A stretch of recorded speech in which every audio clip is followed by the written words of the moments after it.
10 minutes here. So let's get into, so those are our kind of our complementary runs. So ISO, or counter ISO power, or 3 gap speed runs we're going to run off of our jet look. Those are kind of our bread and butter and what we get to. All right, so then we got some flash and fast that we mix in here as well to make sure it's not just run every time we show that jet motion. And so the most common one, we have kind of 2 that we get to. First most common one is a jet boot, so just traditional boot routes. We'll kind of run it 2 different ways. We'll run a comeback on our backside. This is our primary number 1 that we hit 90% of the time is that comeback. Teams, usually this backer, when they see jet going across, they're either rotating or they're coming back down inside, they're ready for counter coming back to them. And so these guys are really committing to into the box, so it gives a nice, easy throw, big window for a quarterback. We're typically one-on-one back here with this corner.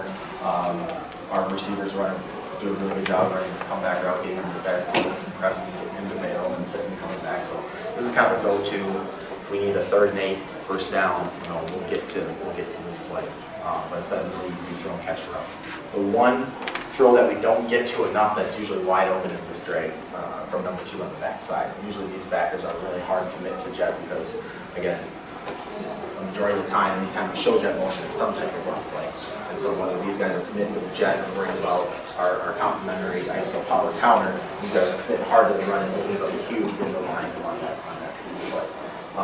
Protection-wise, we're just going to full zone slide it back to the side we're going to. We teach our quarterbacks, I don't necessarily like them rolling out unless I want them to just, we're going to sell jet and then we're going to 1, 2, 3 set up. If we want to roll out, we'll call our rollout protection, and that guy will try to turn him in and seal him, so we're out in the move to throw that, but it just times up better. We haven't had a bunch of really athletic quarterbacks necessarily on the one-on-one pocket passer guys that we've had, so we're a little bit better at that. So you got to kind of decide what your protection is going to be there and how you're going to do that. But we've always just full slide our line, and then we'll take that super back since he's normally leading out on jet. He'll just fit up on the backside here in case we need help from our quarterback's blind side. We always have a right-handed quarterback too, so we typically will run jet left, move back to the right. There are 2 ways we'll run it. Whether we got 2 receivers backside, we'll go drag, post, backside, or we do run that jet, like I said, a lot of times with that H-back in that backfield. So again, you want your schemes to look similar. Okay, so if you're going to run jet with that H-back in there, then run boot out of that as well, and then we're just going to slip them off into the backside flats across the field.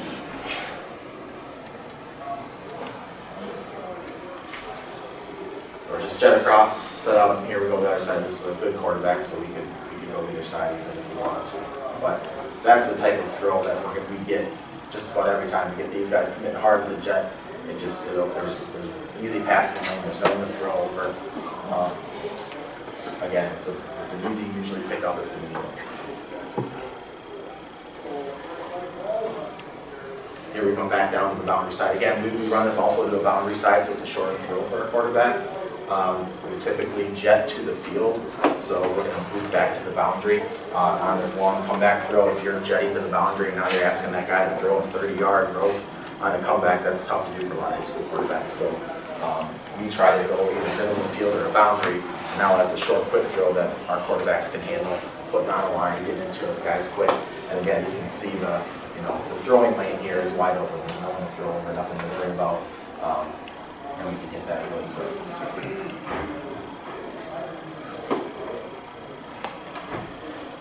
I mentioned that drag comes open quite a bit. See it there, it's huge.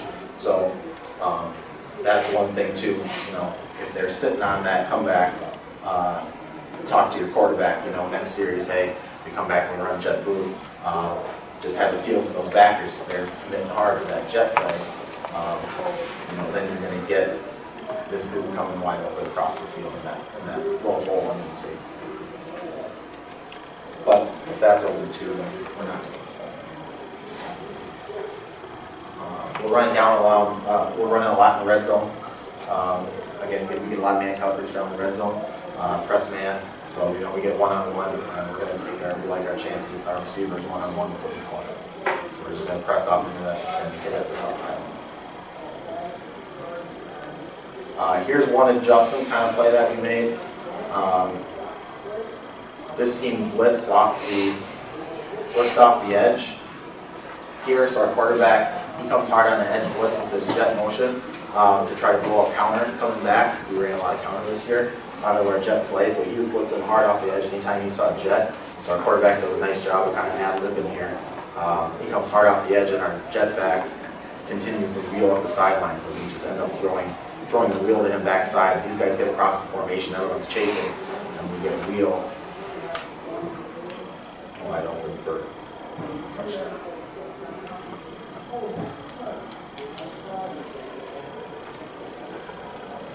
All right, our last kind of complementary pass play then out of it is our just verticals. 99, our 9 route is our vertical route, so we just call it 99. So we kind of have a 3-step progression to this. The number one guy we're trying to hit is that X receiver, so we're going to make it look just like when we run jet. We're going to crack. We're normally cracking with our X on this backer, so we're going to sell, crack, and go up the hash here. Our H-back is typically here leading out to a linebacker or safety. He's just going to get across the field. His landmark is opposite hash. We're trying to pull this safety with that inside vertical route. And then our super back is normally leaning up to corner in our scheme, so he's just going to bypass him and continue to wheel up numbers. So we want everything looking the same out of this look when we run jet, and now we're going to fake that. And then we're trying to hit here, number 1. If that safety stays over the top of that corner, runs with it, then we should have that super back wheel. We actually got to all 3 of these throws this year, and I'll show you that here real quick. But we're looking number 1 to number 2 here. We're only going a half a field. We're going we leave our tight end in protection backside because this is a longer developing play, and since our back is out, we don't have him helping in our protection. So we're going to keep our tight end home backside to make sure our quarterback's backside is protected. We're only really running this to the right side of the field. At least that's all we've done up to now for this point.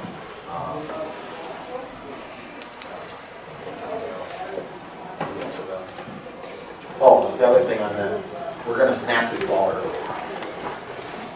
That was something that I learned too late in the season this year. We were snapping this thing with the same timing at the outside leg of the tackle, and this super back could never get up to the field. It was too late. And so one thing that it helps the super back get some depth enough to field on this play. The other thing it helps, it almost looks like we did a crappy job of snapping the ball. But what happened? Anytime you're running jet and you snap the ball early, what happens? It usually gets blown up because these guys see jet coming and they're committing hard to it. So we're going to play on a well-coached defense. Right, and if that ball snapped early, these guys are committing hard then to the jet. It gives us more time to get that super back out, but it also gives them more time to commit to the jet. And so it opens up these a little bit better. So that's one adjustment we're going to make from the get-go next year. We're going to snap this a little bit earlier to make it look like we're selling jet longer. Allows him to get out and those guys to fight up a little bit sooner.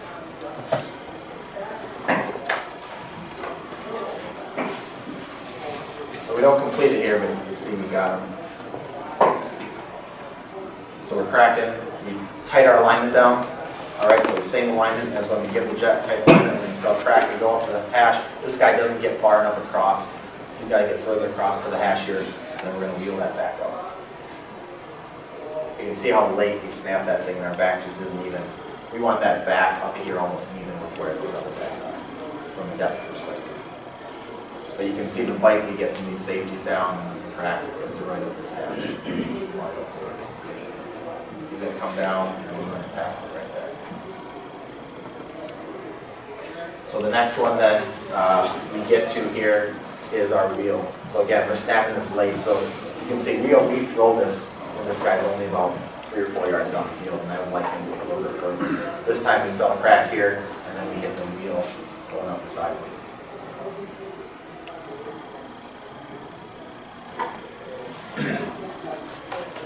Then kind of our third progression, then this is late in the year, we end up hitting this H-back coming across the field. So we still crack. We had him, thought we could have probably thrown this crack on this one, but we end up, this guy comes over and we sit in the pocket nice and end up hitting that third option. The backers are coming so hard at that point to jet that it opens that big hole up the top.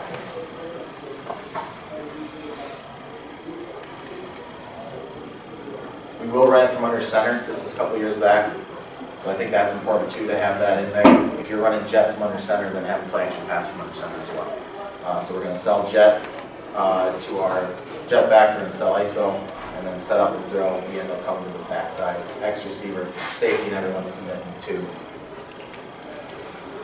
the jet.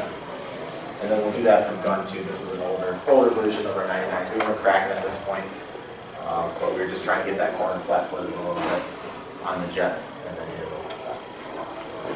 So a couple different variations. You got to figure out what works best for you. I'll hit these quickly. I know I'm right up against my time here. So we'll run a screen, reverse pass, and then wildcat package. I mentioned that earlier. But the screen play is the one that I really like out of it. This one doesn't go because we do such a good job of selling the ISO fake, they end up tackling our running back.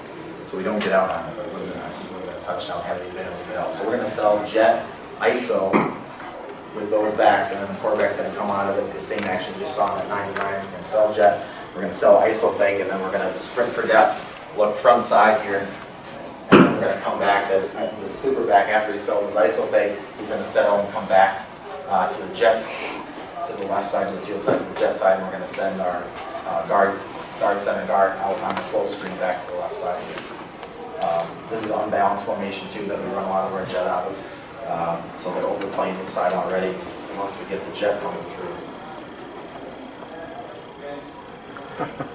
That corner is the only guy left out here. And we end up running into each other a little bit, and they tackle our running backs, so we end up not getting the play. But would have been there if everything goes the way we want it to.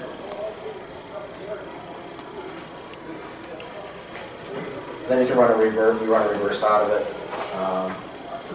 as well. So we'll hand the reverse. We'll hand the jet, and then give the reverse coming back to the other side.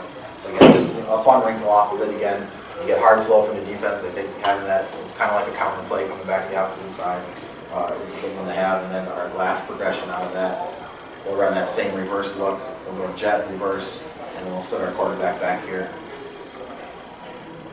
And we'll flip it to him and kind of a double reverse pass down the field. So fun wrinkles off of that play. End up not getting the end zone somehow. But I think having those fun wrinkles, the players love those trick plays. Having one in each week built in around the scheme that you're going to run a lot in that game is really important. And fun. So.